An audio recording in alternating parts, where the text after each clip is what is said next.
I think you were hurt. Deeply hurt. And you handled it unskillfully. This is one of my favorite lines in God of War Ragnarok's DLC Valhalla. It takes the concept of being good and kind as a skill you have to first learn, then continue to nurture and practice for as long as you live. It looks at the concept of being kind or being better not just as something that people are born with or have a natural disposition towards, but as something that people can continue to work on and continue to learn. I'm sure that at some point most of you, even for just a moment, have done something that made you question whether you're a good person. Maybe some of you have even done something so harmful and irreversible that you've even posed the question somewhere along the lines of, am I a monster? Perhaps it was even someone else who said it to you, someone you hurt, someone who hurt you, and it just stuck. But where exactly did this form of self-demonization originate?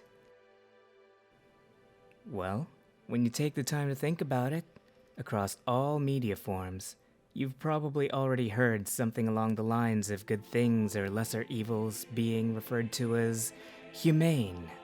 The more humane way. Where's the humanity? And while in most contexts, it's used literally as a way to juxtapose what we consider morally good actions to morally bad actions, with bad actions often being labeled as monstrous or demonic, or being compared to a savage beast with no moral concept. I think it has also led to some people seeing themselves do something bad, or those who get treated as less than human, refer to themselves as monsters. Because it's easier to justify why these things happened if you didn't think of yourself as human. But the funny thing is, the whole concept of morality, right and wrong, selfishness and selflessness, it's all human. During the height of my depression many years ago, when I had been treated poorly and made myself treat others poorly, I learned that one of the worst kinds of pain, and the most long-lasting ones, were the guilt you'd feel from hurting those you care about the most.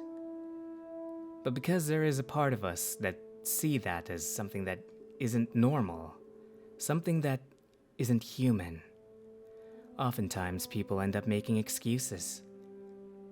Either you decide that they did this to me and didn't do that, so therefore, even if I am a little in the wrong, it was justifiable. Or you start thinking, I'm the worst. Why can't I be more normal? Why am I not able to deal with these uncomfortable situations like this? Why do I feel worthless? These words are oftentimes the beginning of self-demonization. Whether you realize what's happening to you and allow it to continue, or you simply don't realize what it is that's happening. I'm sure there are some of you listening now who have thought those things and eventually realized and grew to be better people. But for some, those words stop becoming questions, and instead of asking, why can't I be more normal? Why do I feel worthless? In your mind, all that's left is, I am not normal. I am worthless. I am not human. And if you aren't human, then what are you? A monster. And once your mind has convinced yourself of that, one of two things will happen. You either wallow in despair, hoping someone could hate you enough to end your suffering, or you play the role you think was given to you, and grow into what your idea of a monster is. But all of that, the self-loathing, all of the lashing out, all of your selfish deeds, all of the hurt you've caused, that is, though with some regret, human.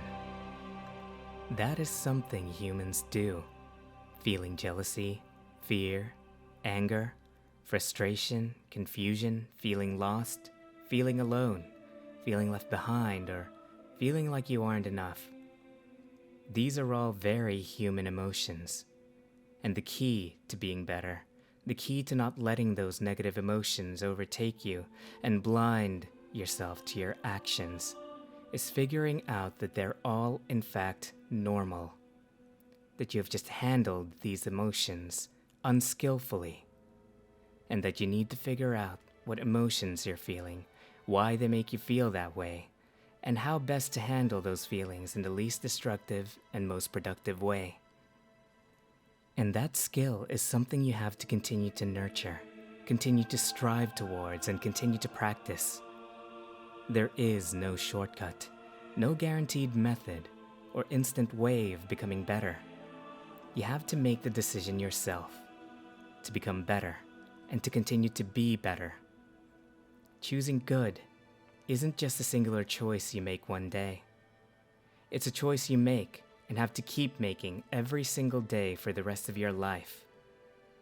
And you're not always going to end up choosing to be good or choosing the best option because you're human.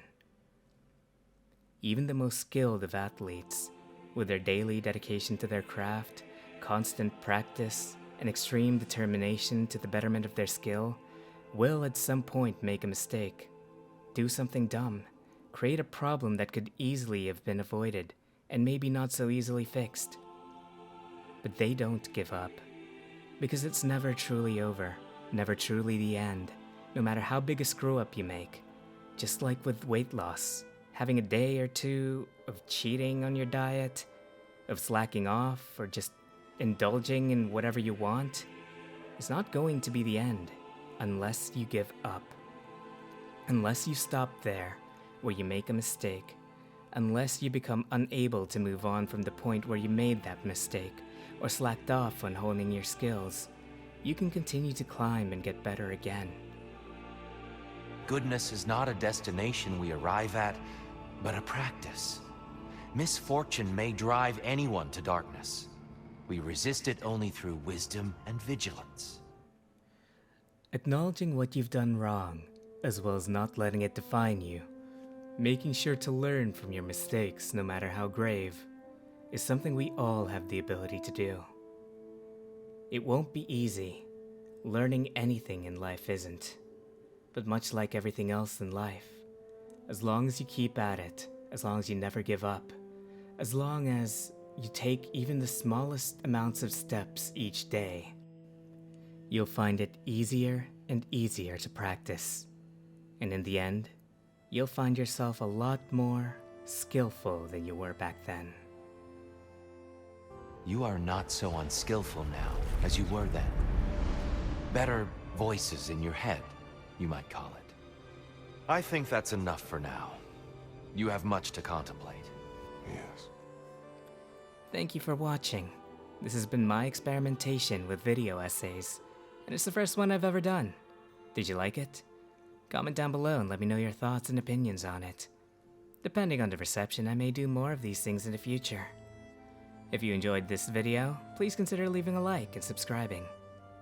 Anyway, this is Lorelei Irving, the former TO, signing out. Sleep well, and sweet nightmares. Bye.